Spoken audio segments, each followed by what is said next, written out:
안녕하십니까. 미디어와 유튜브 리터러시 8주차 2교시 수업을 진행하겠습니다. 우리가 지금 이제 영화 리터러시를 이야기하고 있지요. 예.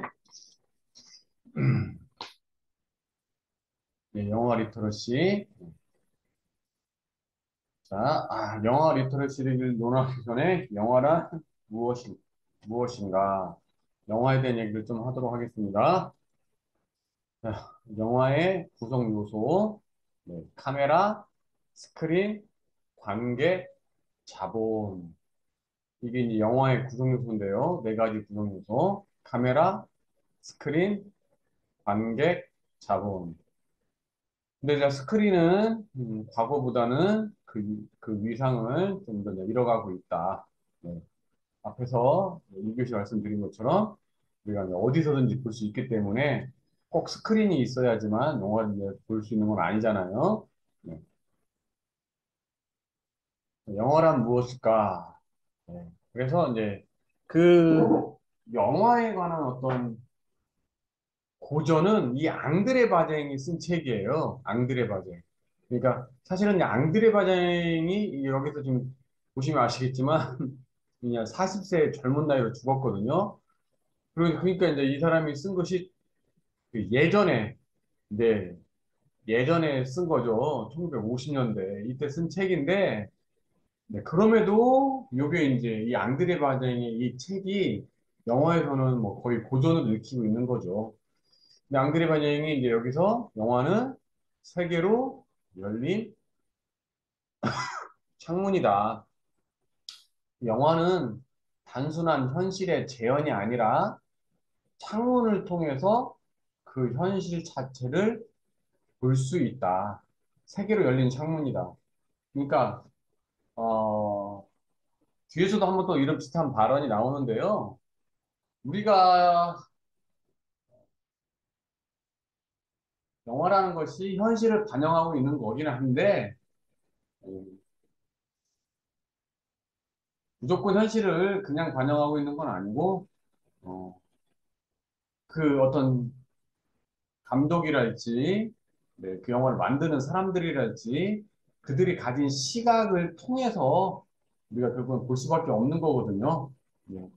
그래서 영화는 세계로 열린 창문이고 단순한 현실의 재현이 아니라 그 창문을 통해서 우리가 현실을 볼 수 있는 것이다.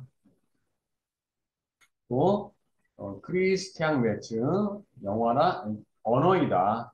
언어. 그렇죠? 누군가 우리에게 말을 하는 거예요. 영어란 언어다. 또 장르 모드리는 영화는 거울이다.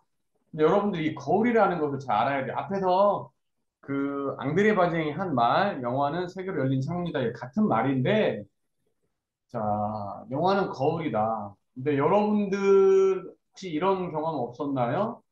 어, 이제 거울을 볼 때는 몰랐는데 거기에 거울이 있을 거라고 전혀 생각하지 않고 갑자기 거기에 투영된 나의 모습을 봤을 때 좀 나의 모습이 좀 낯설게 느껴지는 적.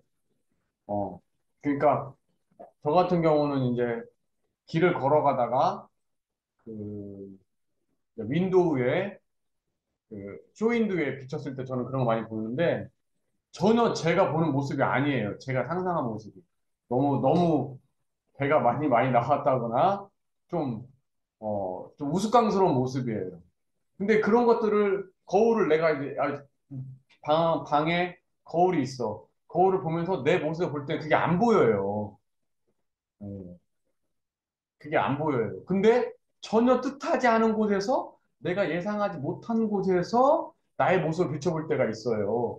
그럴 때는 나의 모습을 적나라하게 보여주는 거죠. 그러니까 여러분들이 그걸 보시면 되겠다. 거울 쇼윈도우라기보다도 카메라. 여러분들을 찍은 카메라, 여러분들을 찍은 영상 같은 거 혹시 보셨나요? 그러면 그 영상은 좀 여러분들이 보는 그 거울과는 좀 다를 거예요. 근데 그게 그 모습이 사실은 더 적나라한 그 나의 모습인 거죠. 왜냐하면 우리는 거울을 본다고 할 때 이미 내 눈이 한번 콩깍지가 신 거예요. 네. 그래서 그 그 여기도 보면 맨 마지막에 영화도 거울처럼 우리 자신의 현실을 담고 있지만 영화엔 우리의 욕망과 판타지가 투영되어 있다. 그러니까 내가 거울을 볼 때 그 거울의 모습은 다 여러분들이 스스로 여러분의 모습을 볼 때는 다 예쁘지 않나요? 이거 잘생겼지? 뭘 멋있는데? 이렇게 보는 건 나의 욕망이 이미 거울에 투영되어 있기 때문에 그런 거예요. 그래서 거울이라는 것이 나의 모습을 100% 객관적으로 보여주는 게 아니거든요. 근데 이제 우리는, 이 영상이라는 것은 좀, 이렇게 익숙한 것이 아니잖아요. 우리에게는. 그렇죠? 네. 익숙한 것이 아니다 보니까, 거기에는 우리 욕망이나 판타지가 아직 투영되지 않은 거예요. 그러니까 그 있는 그대로 보여주는 거죠. 영화를 이제 계속 하는 사람들은 거기에 이제 욕망이나 판타지를 집어넣겠죠. 근데 우리들은 거울을 볼 때는 욕망이나 판타지가 들어가 있어요. 그러니까 나의 모습은 항상 멋있게만 보이는 거예요. 바보 같아도 좀 안 이뻐도 멋있게 보이는 거예요. 이렇게. 네. 그 영화도 그렇다라는 거예요. 영화도 거울처럼 우리 자신의 현실을 담고 있지만 영화에는 우리의 욕망과 판타지가 투영되어 있다. 멋있게 보이는 거죠. 스크린이라는 것은 거울이 반사하는 이미지가 현실의 이미지가 아니라는 거예요. 현실의 이미지가 아니야. 착각하시면 안 돼요. 현실의 이미지가 아니라는 모호성이 있다는 거예요. 거울은 현실을 반영하긴 하지만 내가 보고 싶은 현실을 비춰주는 거예요. 내가 보고 싶은 현실을. 영화도 거울처럼 우리 자신의 현실을 담고 있지만 영화에는 우리의 욕망과 판타지가 투영되어 있다.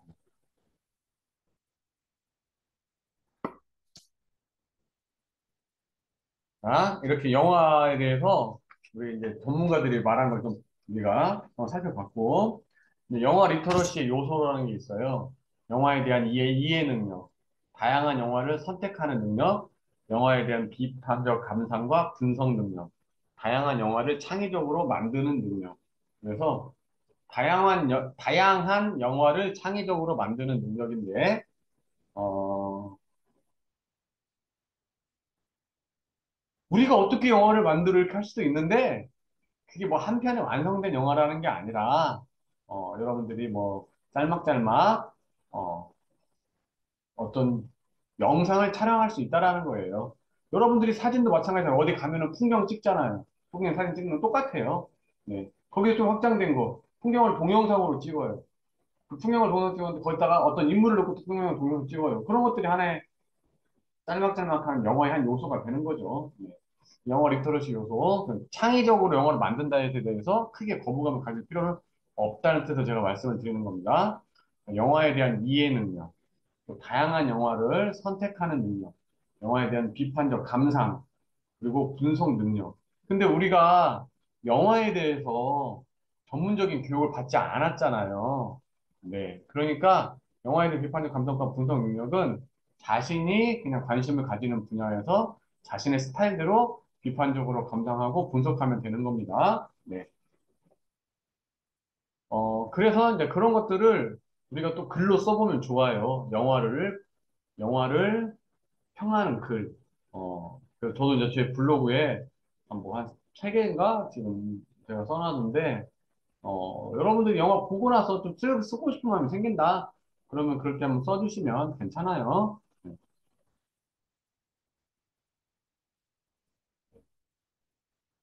영화 리터러시 요소, 이해 능력, 선택하는 능력, 비판적 감상과 분석 능력, 창의적으로 만드는 능력. 영화 리터러시, 그래서 영화의 반전, 또 결말에 대한 해석, 영화에 대한 제작 정보 같은 것을 나누는 것이 영화 리터러시가 아니라는 거예요. 영화의 어떤 반전에 대해서 우리가 얘기하는 거, 결말에 대한 해석을 같이 얘기해 보는 거, 영화에 대한 제작 정보와 같은 이야기를 나누는 거, 이거에 대해서 국한된 게 아니다. 네. 영화 리터러시를 영화에 대한 지식이나 영화를 제작할 수 있는 기술적 역량으로만 생각하는 경우가 많은데 그렇지 않다. 그래서 또 리터러시 역량이라는 것을 경쟁력을 키우기 위한 사회에서의 어떤 나의 경쟁력을 키우기 위한 일종의 자기 개발이나 스펙처럼 또 뭐 인식하기도 하는데, 네.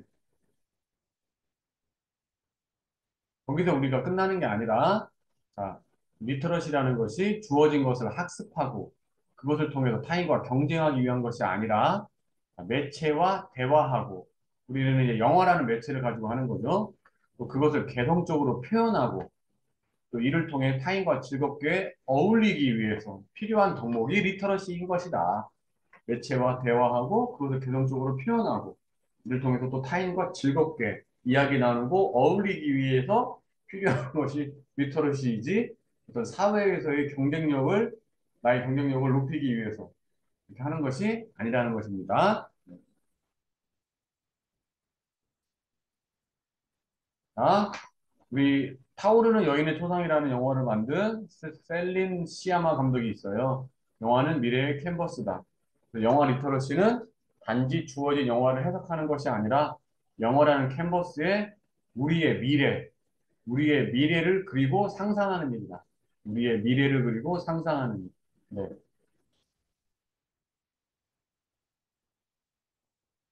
우리 한번 생각해 보면 요즘은 우리의 어떤 미래의 인공지능 사회를 담고 있는 그런 영화들이 또 많이 있잖아요. 우리 미래. 전에도 보면 터미네이터 같은 경우도 결국은 우리 미래에 관한 얘기잖아요. JSA도 결국은 남한과 북한이 어떻게 또 화해를 하고 또 어떻게 또 대립하고 뭐 어떻게 공존하는가 이런 걸 또 다룬. 그래서 결국은 영화는 우리의 미래, 우리의 미래를 그리고 상상하는 일이다. 네, 이런 얘기를 했어요. 네. 충분히 일리 있는 얘기죠. 네. 그 프랑스의 영화 감독 아네스 바르다는 영화는 퍼즐 조각을 맞춰 나가는 것인데 늘 그 퍼즐 조각이 몇 개는 없다. 결국 영화의 의미를 완성하는 것은 관객의 생각과 감정이다. 관객은 자기만의 경험과 지식을 지닌 고유한 존재이다. 그래서 다양한 영화를 만나서 결국 자기만의 영역을 만드는 것. 이것이 바로 영화 리터러시라는 거죠. 네. 다양한 영화를 만나서 자기만의 영역을 만드는 것. 네, 이것이 영화 리터러시다.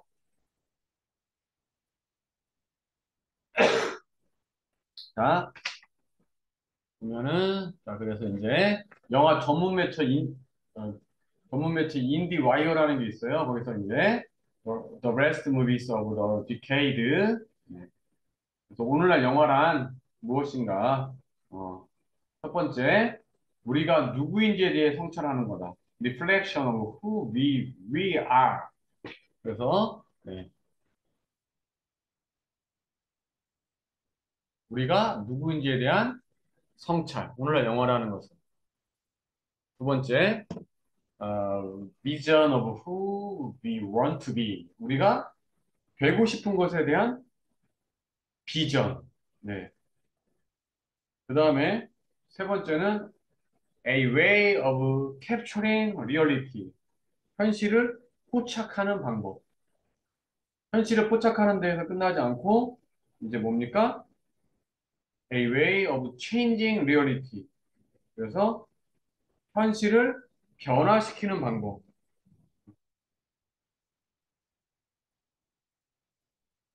자, 그래 참 이게 우리가 영화라는 게 무엇인가 이렇게 생각을 하는데 우리가 누구인지에 대한 성찰. 내가 일단 누구인지 먼저 알아야겠죠.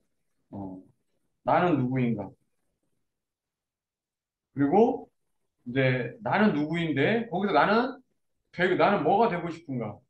뭐가 되고 싶은가? 우리가 되고 싶은 것에 대한 성찰. 그렇죠? 우리가 되고 싶은 거. 그 다음에 현실은 지금 어떠한가? 현실은 어떠한가? 음.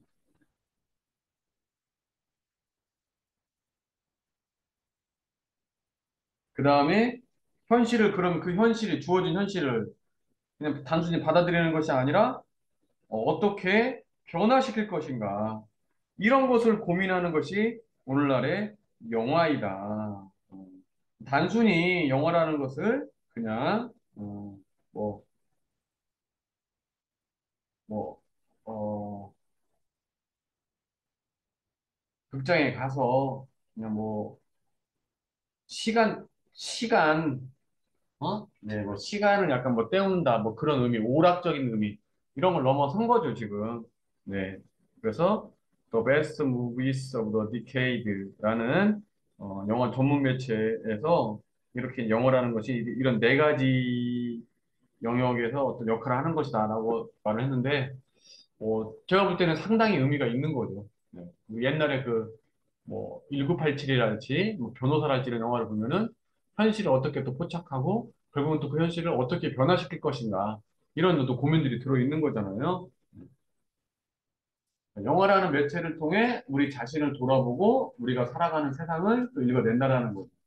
그 세상을 변화시키기 위해서 또 무엇인가를 표현해야 되고, 이제 이것의 의미가 이제 리터러시라는 거죠.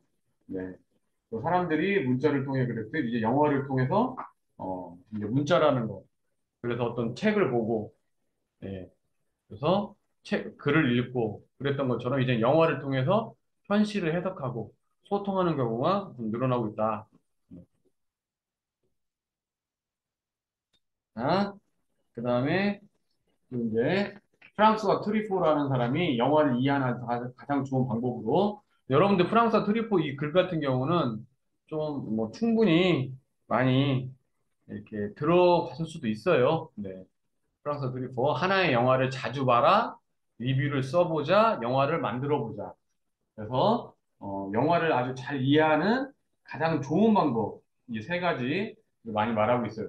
영화에 대해 좀 관심 있는 분들은 이거 많이 들어봤을 거예요. 네. 영화를 이해하는 가장 좋은 방법. 하나의 영화를 자주 봐라. 리뷰를 써보자. 영화를 만들어 보자. 이렇게. 네. 그래서 우리 영화를 이제 하이퍼텍스트로도 이용할 수 있겠죠? 자, 그래서 제가 이제 여러분들이 보셨겠지만, 더 리더 책 읽어주는 남자라는 영화가 있고, 이제 소설도 있죠. 그 영화를 보셨어요. 근데 그 영화를 제가 이제 아돌프 아이만과 연결지어서 이 이야기를 제가 앞에서 수업을 좀 많이 진행을 했었죠. 더 리더 책 읽어주는 남자, 요거 이제 읽고 끝나지 말고, 이제, 예루살렘에서의 한나 그랜트라는, 네, 그 이스라엘 출신의 미국 정치 철학자가 쓴 책, 예루살렘에서의 아이만이라는 책이 있어요. 근데 이제 그 책을 바탕으로 해서 우리 이 아돌프 아이만의 를 소재로 해가지고 만든 영화들이 있어요. 그래서 그 영화 자체가 이제 오퍼레이션 피날레라는 영화 이 영화도 있고 아이만 쇼도 있고 한나 그랜트라는 영화도 있어요. 네.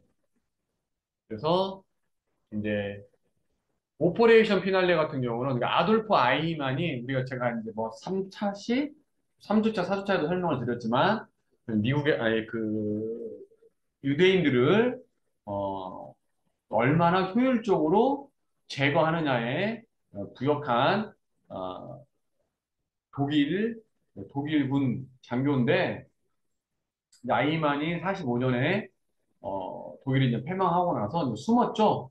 그래서 아르헨티나에 숨었는데 그 이스라엘의 비밀 경찰 모사드가 45년 이후에 이제 전쟁 범죄인들을 계속 추적을 했거든요.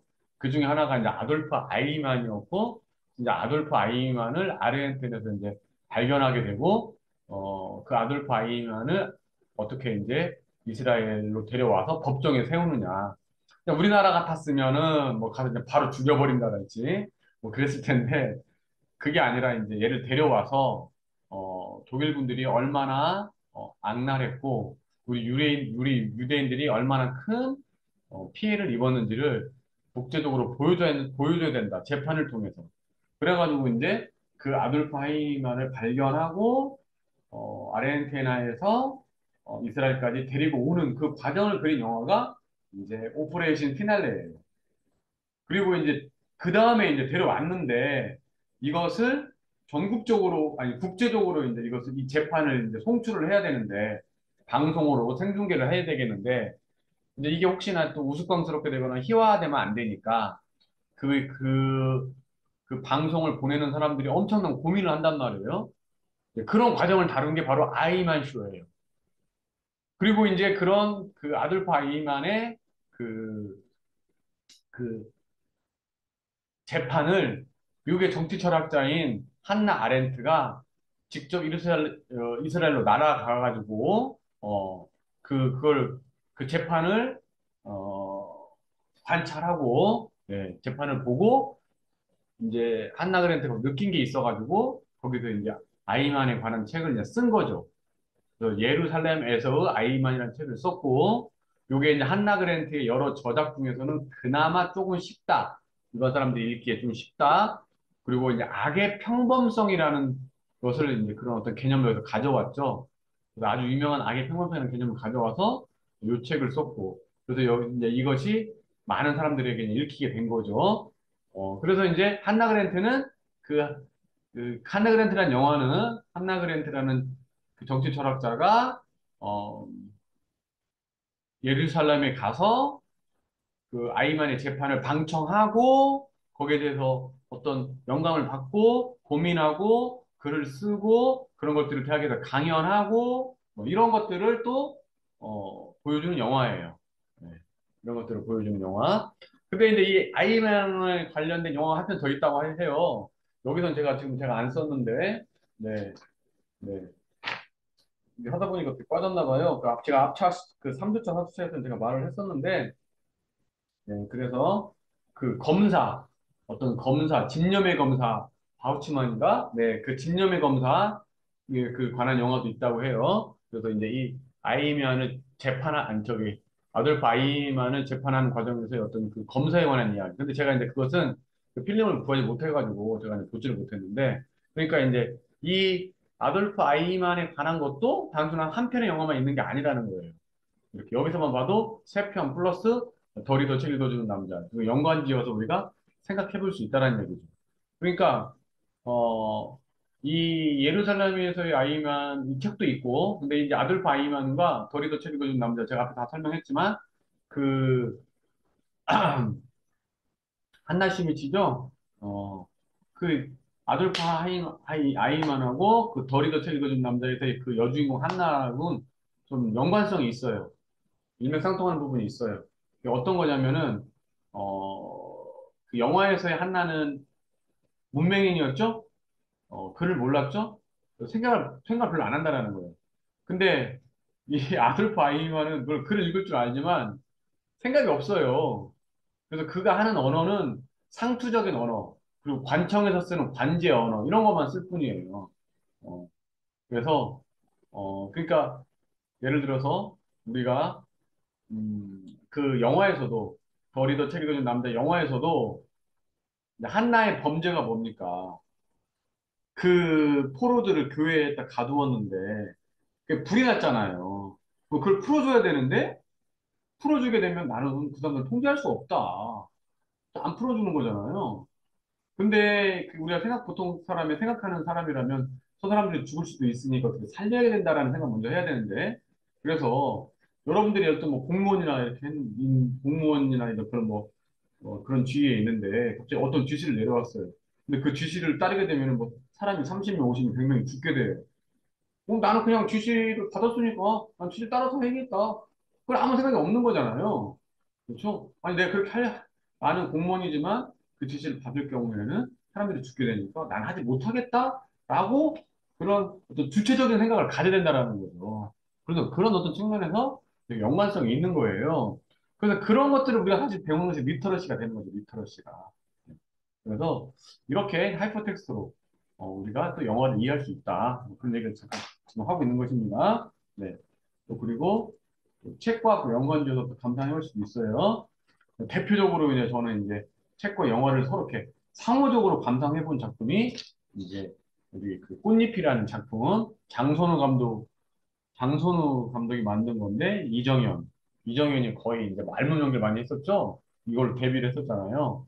그래서 문성근 그래서 이제 그 광주 민주항쟁 운동을 다룬 거잖아요. 예.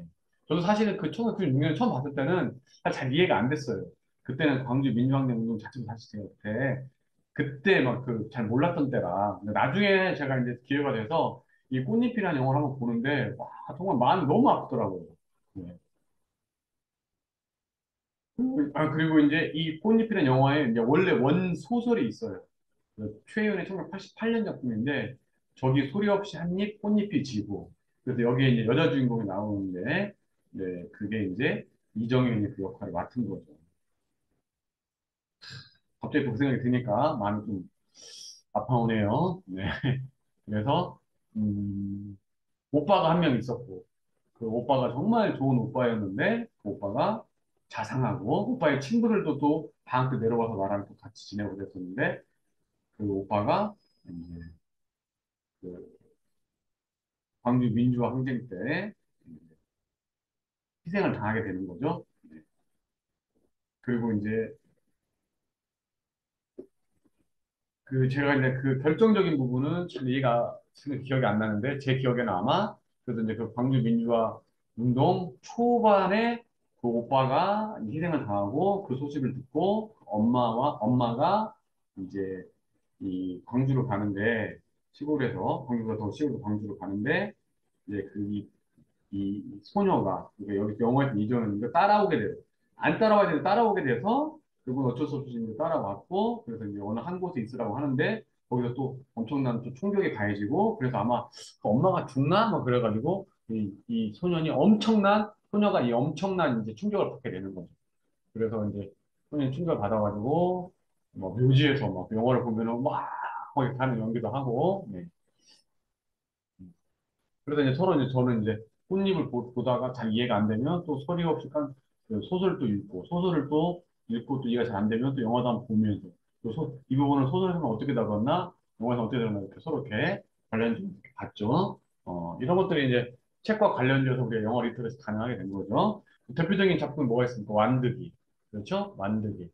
82년생 김지영 이런 거. 네. 음. 영화가 소설보다는 좀 더 완화돼서 나왔죠? 무한 거짓말. 우리들이 일그러진 영웅. 이게 사실은 이제 우리들이 일그러진 영웅이 더 이제 소설은 88년에 나왔고 영화는 92년 정도 만들어졌는데 상당히 잘 만들어졌죠? 네. 이런 것도 책과 연관지어서 영화도 같이 감상해 볼 수 있다. 자, 영화를 단순히 산업이나 예술로 동인하기에는 너무나도 큰 의미를 담고 있다. 네, 영화라는 게 최근에 이제 그렇다라는 거죠. 상업 플러스 종합 예술이다. 가장 대중적인 우리가 문화생활을 하고 있다. 뭐 이렇게 얘기를 해볼 수 있고요. 네, 영화 글쓰기에 대해서 또 잠깐 살펴보고 끝내도록 하겠습니다. 네, 그래서 이제 그 리뷰를 쓰거나 비평을 써봐야 되는데 네, 영화 글쓰기에 대해서 가장 사실 중요한 것은 영화에 대한 글을 쓰겠다는 표현 욕구가 가장 중요해요. 영화에 대한 글을 쓰겠다는 열망, 열망, 막 욕구가 이제 넘쳐나면서도 영화를 한 편 보고 나면 아, 뭔가 좀 끄적거리고 싶다 이런 느낌이 들면서 좋죠. 그래서 한번 좀 쓰게 되는 거고. 글쓰기와 영화 글쓰기의 차이는 크게 없다라는 거죠. 예. 훌륭한 영화 글을 쓰는 것과 좋은 글쓰기에는 차이점이 별로 없어요. 따라서 좋은 글쓰기에 좀 더 구체적인 하위 영역의 글쓰기가 이제 영화 글쓰기가 되는 건데, 그래서 영화 글쓰기 첫 번째는 이제 좋은 글쓰기 연습을 먼저 해야 되는 건데, 그래서 제가 이제 여러분들이 그 단문 쓰기를 좀 해야 된다고 해서 제가 이제 리터러시 표현 영역에 대해서 한번 그 수업을 했었죠. 네. 자, 그 이제 메모는 나의 힘이다. 영화를 볼 때 우리가 좀 메모를 해보자. 영화를 보고 나면 무엇이라도 적어보자. 그래서 뭐 한 줄 평, 세 줄 평, 20자 평 이렇게 하나의 문장. 단순 메모도 좋아요. 건축학 개론에서 수준이 참 예뻤다 이런 거. 그렇게 하면서 시작되는 거예요. 모든 위대한 글은 모두 한 문장에서 시작되었다. 자, 추억은 소중하다. 영화 글쓰기가 꼭 분석을 의미하는 것은 아니다. 영화를 보면서 생각났지만 영화와 상관없는 이야기가 더 매력적인 글로 남을 수도 있다는 거예요. 네. 정말 좋은 글들은 때로는 사적인 순간에 빚어진다. 영화에 관한 글을 쓸 때 또한 필요한 것이 나의 경험이다. 결국은 각주를 다는 거니까요. 내 생각, 나의 경험, 이런 것들이 중요한 겁니다. 나의 어떤 추억에서 하나 끌어올 것이 있나. 감동의 순간을 놓치지 말자. 자신이 감동받는 그 자체를 소중히 여기자. 자신이 혹시나 영화를 봤는데, 예상하지 않고 영화를 봤는데, 너무 감동을 받았어요. 그러면 그런 거를 그냥 무시하지 말고, 또는 감동받았다고 끝나지 말고, 어, 좀 메모를 할 필요가 있다는 거죠. 그냥 웃을 때는 내가 하나의 단순한 관객에 불과하지만 왜 웃는지 궁금할 땐 전문적인 영어 글쟁이에 좀 한 발 더 다가갈 수 있게 된다. 네, 그런 게 있고, 네. 글쓰기의 기본, 맞춤법과 비문, 제목의 중요성, 뭐뭇을 보고 뭐뭐를 읽고 이런 거는 이제 제목이 아니고 그냥 부제목이라고 생각하고 그 제목을 한번 달아보자 이거죠. 영화 관한 글을 쓸 때. 제목을 다는 그 고통스러운 순간이 바로 내 글이 한 단계 성숙하는 중요한 과정이다. 제목을 정하는 과정에서 혼란스러웠던 머릿속이 깨끗이 정리되고 원고의 완성도도 높아진다. 자, 우리가 그 단문식을 제가 한번 더 강조하는 겁니다. 문장의 길이. 문장은 짧을수록 좋다. 아니, 길어도 좋은 문장이 있지만 그건 쓰기 힘들다. 그러므로 일단 짧게 쓰는 연습을 해보자.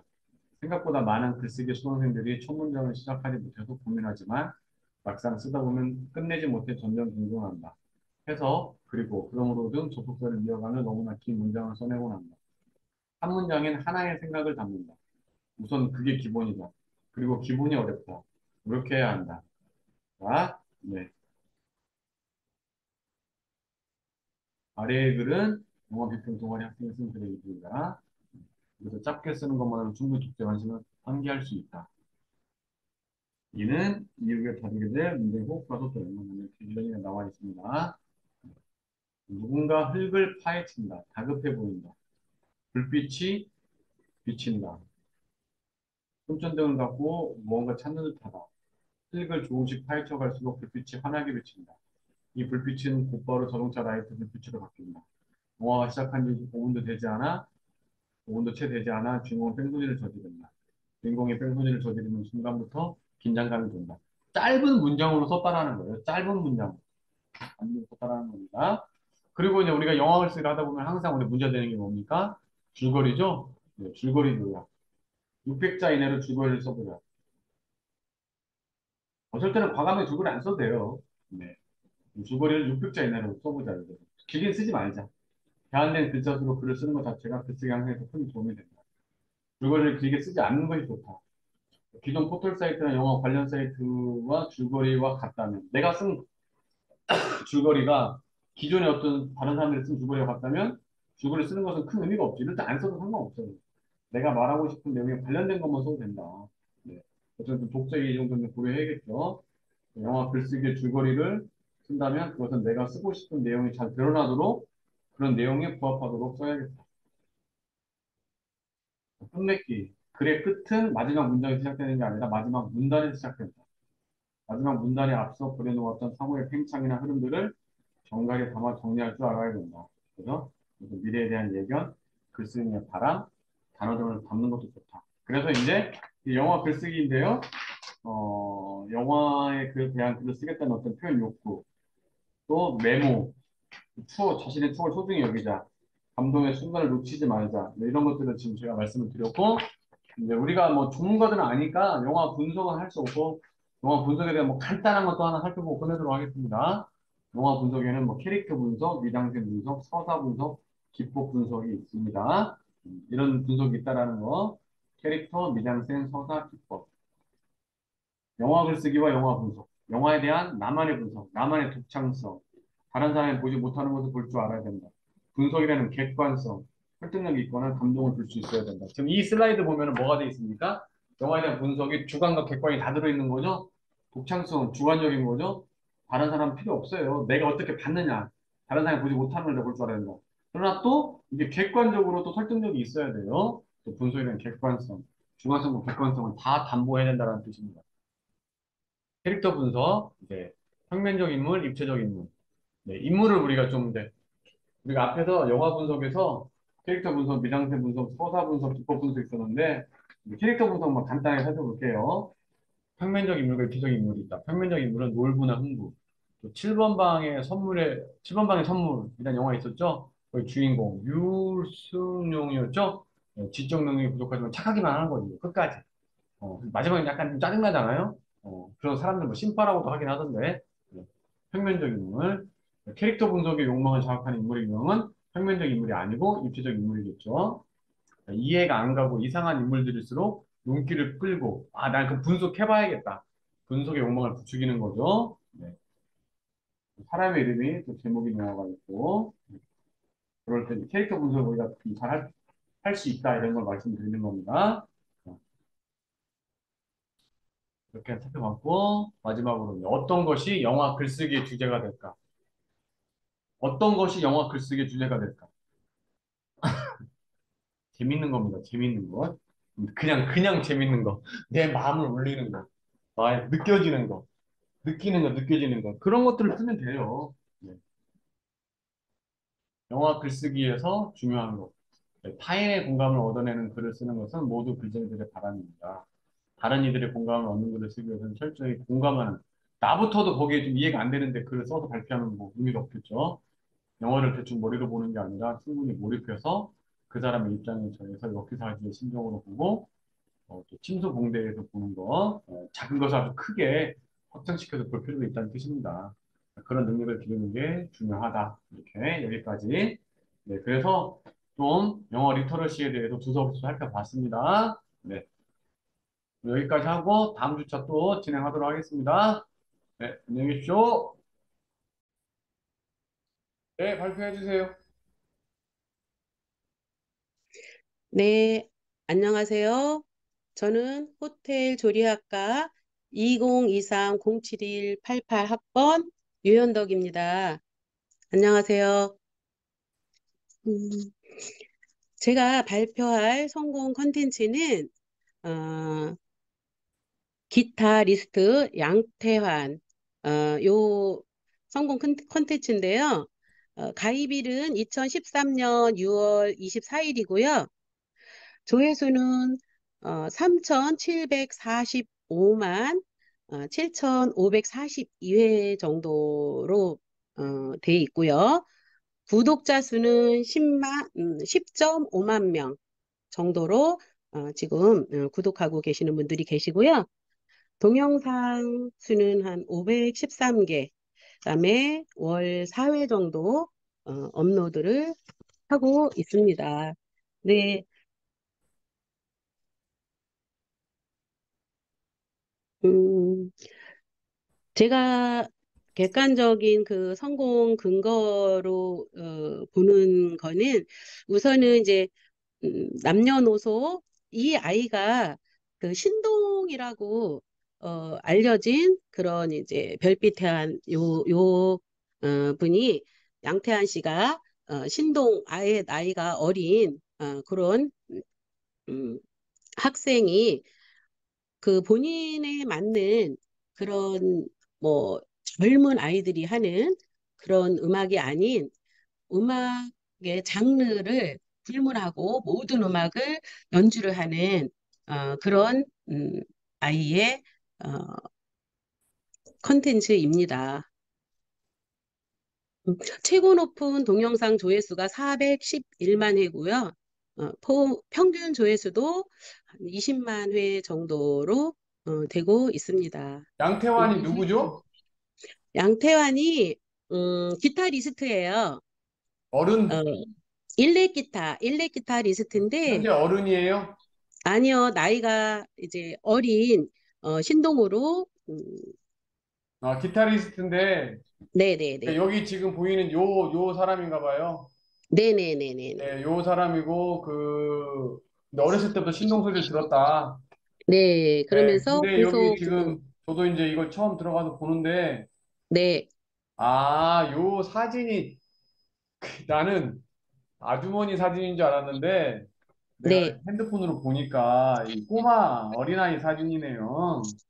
네, 그래서 이제 양태환이 어린아이, 아, 네, 이게 나이 든 사람이 아니군요. 네네. 네, 네네. 알겠습니다. 그럼에도 불구하고 올드 팝송이나 올드 가요도 굉장히 유창하게 연주도 하고 노래도 잘하는 그런 어린 신동입니다. 네네. 그래서 이제 음, 여기 객관적인 성공 근거는 이제 구독자 수가 10만 명이기 때문에 네, 그렇게 이제 많은 숫자는 아니거든요, 사실은. 근데 네, 이제 뭐 개인적으로 좀 많이 좋아하시고 그다음에 네, 411만에 나온 것이 있으니까 네, 이렇게 성공으로 보셨다는 거고 이 주관적인 성공 근거는 좀 요게 좀 약간 잘못됐고 그러니까 네, 네, 이 별빛 태원이라는 이 채널이 네. 많은 사람들에게 이렇게 많은 사람들이 보게 된 그 이유는 뭐라고 생각해요? 많은 사람들이 보게 된 이유는, 우선은 대중들이 쉽게 접할 수 있는 그런 어려운 가요가 아닌, 대중가요를 기타 연주로 해서 올린다는 거 그런 아, 게 대중가요를 기타 네, 연주를 했다. 네, 네. 네, 그래서 사람들이 친숙하게 볼 수 있다. 네, 네, 네, 네. 네. 그리고요, 음, 나 그 정도? 네. 네, 그래서 사실 음악 관련 콘텐츠는 굉장히 많잖아요. 네, 네, 네. 너무 포괄적이고 너무 많고 제가 음, 생각하기에 이 정도면 성공했다 이런 거는 사실 수입이나 뭐 어떤 이런 근거가 굉장히 많이 우리가 이제 알 수 있는 그런 근거들이 없기 때문에 그냥 저는 제가 좋아하는 요 이제 저거를 콘텐츠로 성공 콘텐츠로 올려봤습니다. 네, 네, 네. 잠깐 여기서 제가 이제 핸드폰으로 틀어가지고,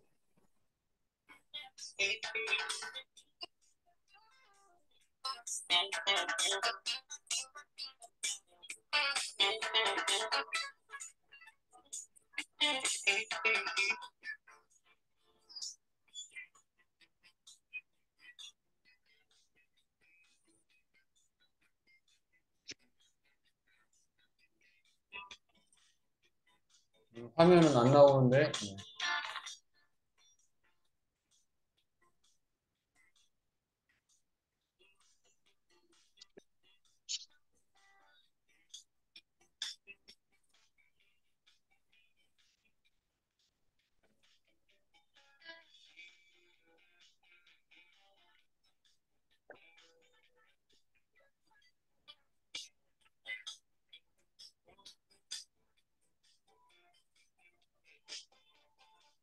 네, 이게 이제 이재성의 그 집 앞이라는 노래인가 봐요. 저는 잘 모르겠는데.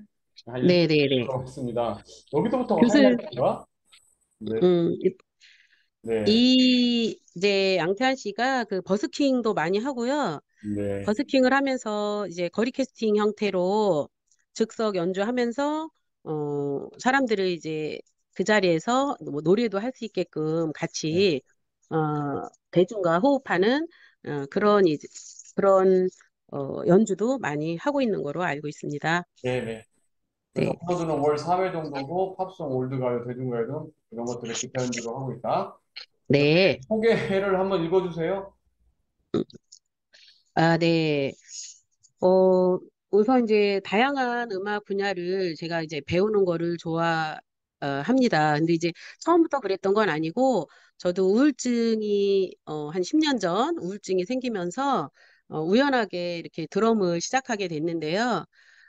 드럼을 배우면서 드럼은 이제 박자 쪽에서는 좋지만 그렇다고 뭐 음정이 막 이렇게 노래를 하거나 이렇게 하기는 쉽지 않은 악기라서 제가 이제 기타나 우쿨렐레 이런 거를 조금씩 배우다 보니까 그 배운 걸 가지고 또 봉사활동도 많이 하게 되고 그러니까 요양원이나 요양병원 장애인 시설 같은데 가서 봉사도 하고 이렇게 하면서 또 자격증도 취득하게 되고 또 우울증도 극복하게 되고 그래서 그 이제 그러면서 그 양태한 기타 채널을 계속 보게 되고 또 제가 따라 하기에는 사실 어려운 부분이지만 그래도 같이 이제 공유하면서 많이 듣고 많이 배우는 그런 이제 그런 지금 그런 저 컨텐츠 활동하고 네. 계시네요. 네, 네, 네, 네. 네, 알겠습니다. 잘 들었고요. 네. 본인 개인 채널, 네, 음, 소개해 주세요. 그래서, 네, 저는 이제, 이렇게 제가 유튜버를 해서 개인 채널을 만든다면, 만들 거잖아요. 누구나 쉽게 도전할 수 있는 악기 체험. 사실 이런 악기나 뭐를 하는 게 좋아는 해도 내가 뭔가 도전할 수 있는 게 쉽지, 않은 거로, 사람들은 다 생각을 하고 있기 때문에, 어, 굉장히 잘하지 않아도, 재밌게 할 수 있다라는 이런 컨셉 하에서, 채널명을, 사실 제가 손주가 5명인 할머니거든요. 그래서 할머니도 할 수 있다, 악기 연주. 요렇게 채널명을 결정을 했고요. 남녀노소 누구나 쉽게 할 수 있는, 편하게 할 수 있는 그런 악기로 뭐 주걱이면 주걱, 이렇게 이런 난타로 난타도 해보고 이렇게 하면서 업로드를 주 1회 하면서 동영상 시간은 뭐 음악으로 한 곡이니까 3분에서 한 5분 이내 이렇게 하면서 한번 올려볼 예정입니다. 할머니도 할 수 있다가 네, 채널명이에요? 네, 근데, 아, 네, 할머니도 할 수 있다를 채널명으로 하신다고? 네, 네, 네, 알겠습니다. 그래서, 어, 드럼, 기타, 우쿨렐레, 주걱난타. 저 네, 주걱난타는 이번에 또 처음 듣네요. 난타인데 주걱으로 하나 보네요. 예. 네, 네. 제가 네, 여기 그림에 네. 보면은 지금 아, 그게 밥주걱을 들고 주걱이에요? 있는데요. 네, 아, 그 네, 네. 요거는 무슨 사진이에요? 제가 요거 주걱 난타 자격증 딸 때, 예, 아, 자격증 취득할 때 올렸던 사진입니다. 주걱난타도 자격증이 있어요? 네, 이거 민간 자격증이긴 한데요. 아, 그래도 예, 예, 그러면 자격증 딸 때 실기 시험을 봐야겠네요. 네, 실기시험 보죠. 아, 그래서 첫 번째 합격하셨어요? 네, 아, 네. 그렇군요. 젬베는 뭡니까? 젬베는 어, 봉고는 아시죠? 봉고하고 뭐 이런 음, 이제 타악 종류예요. 타악기 종류. 아, 네, 타악기. 예, 예. 네. 타악기 종류인데 음, 아프리카 네네네. 쪽에서 많이 네네. 치고 활용을 네. 하는 그런 이제 박자를 맞추는 그런 타악 종류라고 생각하시면 네, 됩니다. 여기 이제 유튜브 쳐보니까 바로 나오네요, 젬베가. 네, 네, 네. 네, 그래서 요거 이제 중간고사 보시고 나서 좀 하셔야 돼요. 네, 네, 바로 하시는 거고, 이제 저희가 이제 그 후반기에 네, 그런, 네, 후반기에는 이제 그 유튜브 콘텐츠를 창작하시는 게 이제 주 과제니까, 네. 네, 네, 알겠습니다. 그러면 아주 기대가 되네요. 네. 제가 계속 꾸준히 뭐 이런 걸 가지고 봉사를 하고 있기 때문에 아, 봉사활동도 네, 하시고, 네. 네. 그래서 직접 봉사 활동해서 연주를 하는 내용이라든가 이런 걸 한번 올려볼 계획입니다. 아, 네네네. 네, 알겠습니다. 네, 기대하겠습니다. 여기 네, 후반기 좀 애써주세요. 네. 감사합니다, 교수님. 네, 네, 마치겠습니다. 네. 네.